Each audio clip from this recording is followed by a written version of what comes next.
Europe, and of course Spain as well, is really well positioned. We have incredible engineers, scientists, researchers, PhDs, investigators right across Europe, and we are really, really competitive in terms of talent on building some of these deep tech companies.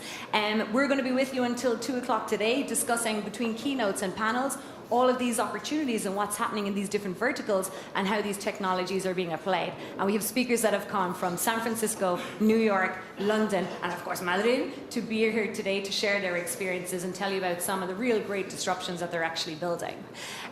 So without further ado, to kick off this segment, I'm very excited to see this speaker. I've been lucky enough to see this speaker a couple of times, and he always delivers. One of Spain's top serial entrepreneurs. This first speaker has been a serial entrepreneur in the area of cybersecurity. He spent his entire career in the area of cybersecurity, always looking at cutting-edge innovations in this industry and actually getting them to market, building the team around them, and bringing the right investors and entrepreneurs on board. Our first speaker today is founder of 2 cutting-edge cybersecurity companies. One, Alien Vault, which we all know quite well, and founded out of Madrid and now based out of Silicon Valley, maintains huge levels of its engineering and R&D, still based out of Madrid, and already have backing of more than $100 million from some of the top Silicon Valley venture firms, including Kleiner Perkins. And those guys have absolutely changed enterprise technology in terms of cybersecurity.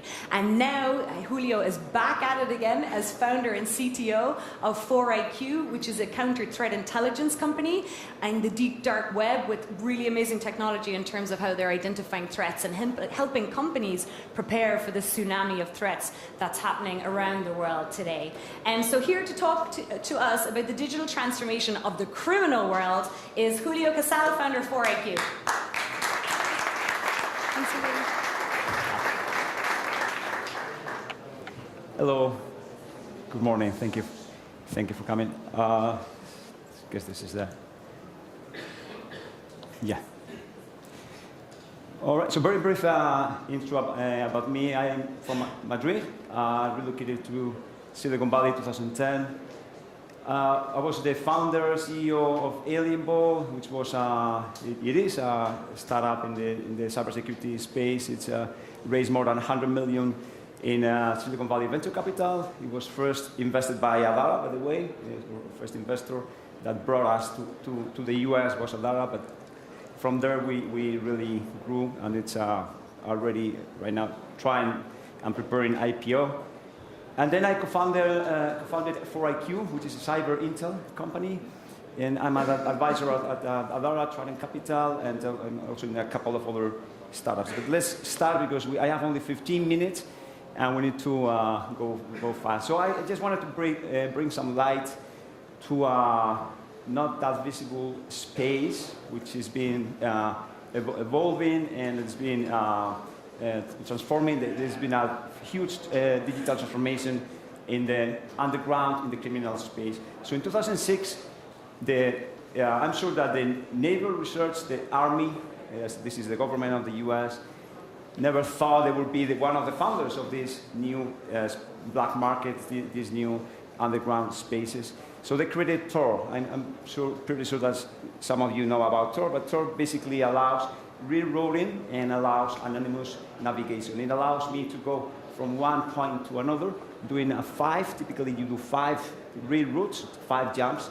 So if somebody wanted to trace me, they would have to intercept 5 different links, which is really, really difficult, right? So that was the beginning of it. The second founder, this is obviously according to me, is, by the way, my favorite one, which is Satoshi Nakamoto. He's the founder and inventor of Bitcoin and blockchain. So there's a huge innovator from this era. That was 2009. Bitcoin was launched 2009, and it allows anonymous payment. So now the most interesting part of this is Satoshi Nakamoto. As you know, is one of the biggest innovators of our time. And he has more than $1 billion in Bitcoins. He grabbed the first Bitcoins as he built it.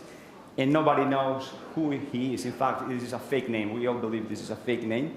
And he has not even spent $1 of that $1 billion. So pretty mysterious person. So then, if you have anonymous navigation and if you have anonymous payment, the obvious thing is black market, which is basically Amazon for the drugs, weapons, human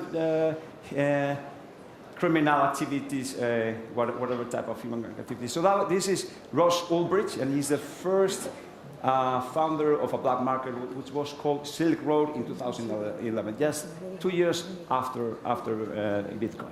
So this is the start of our story. This is an example of Bitcoin. I would love to navigate and show you a black market. We don't have time, but anyway, you just find, again, kind of an Amazon, but this time instead of books and albums, etc., you're going to have drugs, and you're going to have weapons, if I come back here, and you have all sorts of illegal activities. So there's this other concept, the deep and the dark web. I'm sure that you've heard about it. And these Tor networks and these new underground spaces, they created what is represented now by this iceberg. And our known surface web, the web that is indexed by Google, let's say everything that you can see from Google now is the surface. But now we have the deep web and the dark web. And the deep web and the dark web, they hold up huge amounts of information. The deep web is anything which is non-indexed, it's open, but is typically accidentally exposed. Just for example, we look today to more than 800,000 MongoDBs in the open, just this morning. Most of them, or many of them, they don't even have a password. So many people are leaking information accidentally. And there is the dark web, which is where these black markets are happening. This is absolutely voluntary. This is not accidental. This is people trading, people looking for business. So what happened is, Silk Road was a lot of the drugs, the physical, the classical products, the criminal products. There's been a huge race in data trading, because these spaces are what provides such richness for that. So there's a lot of personal information, financial information, physical information, legal information. A lot of data is now on the trade. If you can monetize, if you can buy, and you can get money from data that you steal, you're going to foster that hacking activities. And so in year 2016, we call it the year of the bridge era. It was astonishing for us. We saw more than 3 to 5 billion, with a B, 3,500 million identity records were exposed in a single year. And now, yesterday we learned, I'm sure you saw in the news, Yahoo didn't have 3 billion exposed. It had, 1 to 5 billion, actually had 3 billion. Just one company, 3 billion. So probably this number is outdated. Probably this number is right now 5 billion. So that was totally incredible for us and astonishing for us. And this is not just any company, and it's unknown company. This is Yahoo, this is LinkedIn, this is MySpace, so this is data that is being traded and is being used by criminals to perpetrate criminal activities. So we've seen in the last 4 years this huge amount of data. Just to give you an idea. A lot of it is identity, again, as you see, many documents, more than 100,000 breaches exposed in this 2 years. So just to give you an idea, because the numbers are difficult to picture those numbers in your head, but this is Mr. Mark Zuckerberg as an example. You have nine accounts from him, and you have the passwords of those 9 accounts. By the way, you see that this is not a very good password, by the way. You see 3 times in 3 accounts, and what's happening is he's reusing a password. The reason we are disclosing this password is it was already disclosed in the internet. If not, we wouldn't put it here, of course. But this gives you an idea of the richness. Any executive that we look at, we're going to find in the 92% of the times, we're going to find credentials. We're going to find a password, right? So what's happening? How is this information being traded, and how is this working? So typically, hackers, just like you saw Equifax, like three weeks ago, 140 million accounts stolen from the US. Probably 70% of the adults of the US with all their identity is stolen. Now that is in the hands of hackers. It would go to a trade, private, small, relationship-driven networks of connections. Then it'll go to the black markets, and then it'll go to the some of them will go to the public. It will come to open. So cyber intel companies, we work at level 2. Of course, we don't work at level 1. And we try to find the data and alert companies before that scales, that event scales. This is an example of the data. What is the price? This is the price list of the data. Just highlights how an identity has a price. A credit card is more expensive than an identity, but when you have health information in the identity, it's maybe twice the price of even a credit card. The reason is you can milk an identity for 1 year. You can only milk a credit card for maybe 1 hour or 2 hours because of the fraud systems. They're very.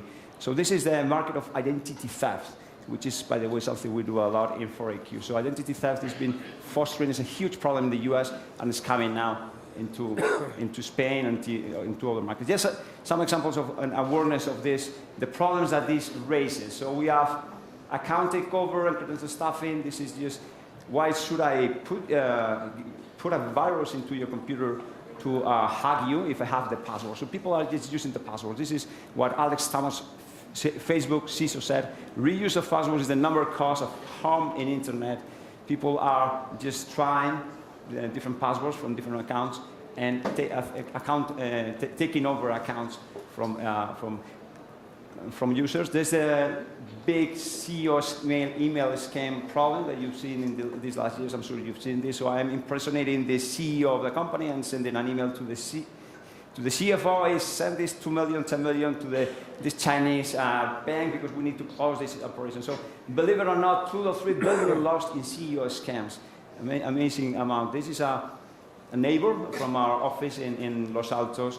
They sent 47, just one email, impersonated email, $47 million sent to whatever Chinese account and lost in an incredible situation. So this is basically any targeted attack. Now criminals have a lot of information from us, and they're going to use it to target us and to deliver their malware, their CEO scams, etc., etc. And as you know, there's been, in these 2-3 years, we've seen all these breaches and all these breaches awareness.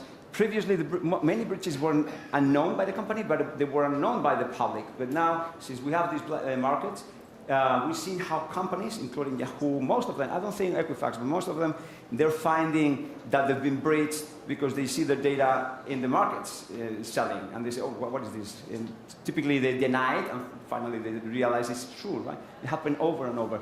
And Yahoo is an example of that. So there's all these now regulations, this push from government to protect and to raise those breaches, huge liabilities. This first probably it lost $4 billion at the beginning in the markup. It is really, really expensive breach, either in compliance and in obviously reputational. Just taking the time, and reputational exposure. So this is as I was saying, transformation of the criminal world, right? Just a bit of a joke. This would be a mafia classical, but now we have these complex structures of organized providers and buyers. So if I am just imagine I'm a ransomware agent. I want to send some ransomware out, a campaign. I'm the, let's say, entrepreneur here. I will hire external provider that's going to write my product, which is my exploit, the one that's going to trick the computers. I will hire some packaging of those cryptographic and the malware and the 0-day. I will have my distributors that will be like my marketing. I will be my sales guys out there to distribute it massively. I will hire IT DevOps to maintain my systems. I will even hire call centers. So you have call centers that you can hire, and when you have a ransomware, you can call those call centers to help you pay, just like any other company, legal company would have. And then you have a finance system to gather the money and to clean the money over there. So that is huge. That is billions and billions of dollars, and it's very, very well organized, and it's obviously only growing. So let's take a look at a couple of those guys. Who are those guys? We're starting to learn about those guys. This is the first guy that was found and rated by the FBI is this guy. 3 months ago, we had another 2 guys. So this is a new world, and we're just starting to learn about us. It's super young guys, very, very techie savvy. This is Ross Ulbricht again, founder of Silk Road. He called himself Dread Pirate Roberts. He lived in San Francisco. And he actually, this is a historical screenshot. He was building his Silk Road, his marketplace, and he was looking for Bitcoin help. He called himself an entrepreneur. He did this huge mistake. Here you see questions to Ross Ulbricht at gmail.com. And this is what the FBI got. If you look at the past, it was deleted, but the FBI was able to gather this very, very early past. Probably the guy wasn't even aware that he was going to become a kingpin, a lord of the crime world. So these guys is a new generation. They never thought they would be criminals because they just didn't have a previous generation that were doing the same. And these guys, they are, they left these kind of traces on their previous. They're super digital. They do everything. They date. They buy. Everything is digital. And so therefore, there's some traces that the FBI and the authorities can use. And even if they look innocent, they're not that innocent. This Ross tried to kill 5 people. He actually hired in his own marketplace the killing of 5 people, including one of his employees, one of his admins. And this admin actually then collaborated with FBI, of course, to when he learned. So not such a very cold and not such an innocent guy. So he was put in jail and sentenced for life. It was very surprising. He is sentenced for life in prison right now. This is just 3 months ago. This guy, and I love this photo because this gives you the best idea of the profile. This guy, can you believe this is a kingpin? A mafia boss. Just compare this to, I don't know, El Padrino, or I don't know, the type of previous bully, physical, strong character guy. So his mom said, "Oh, how can it be my son? My son, how could it be the founder of Alphabet? Alphabet was 10 times bigger than Silk Road, 10 times bigger. This guy went to Thailand. In 1 year and a half, he was one of the richest guys in Thailand, just in 1 year and a half. Really, really big business. And he was 200,000 dealers of drugs and arms, and anything you can think of. And the guy, and his mom said, he's a genius. How could it be a mafia guy? And actually, that's the reason why. He is very savvy. He's a genius. He's a techie genius. He found a way to make money, and he went into the dark side little by little. So then he got change in looks. And then he suicided, actually. This 6 weeks ago. It was raided by FBI. It was traced a little bit in the same way. Do I have a couple of minutes more? And just 1 minute more. And then just 2 slides more. And he was he suicided himself. So just to finish, Wanna Cry. Obviously, all you guys know. Wanna Cry hit so badly Spain and the rest of the world. So I think it's a perfect story of this world that I'm trying to explain, and how complex and how interesting it is. So this NSA, the intel unit of the United States, they created an exploit called Ethernet Blue, which is a zero-day exploit. It was very advanced for Windows RPC system. So some group called Shadow Brokers, a Russian group, in retaliation of the political situation they have, the Russians and the Americans actually hacked the NSA, and they stole Ethernet Blue.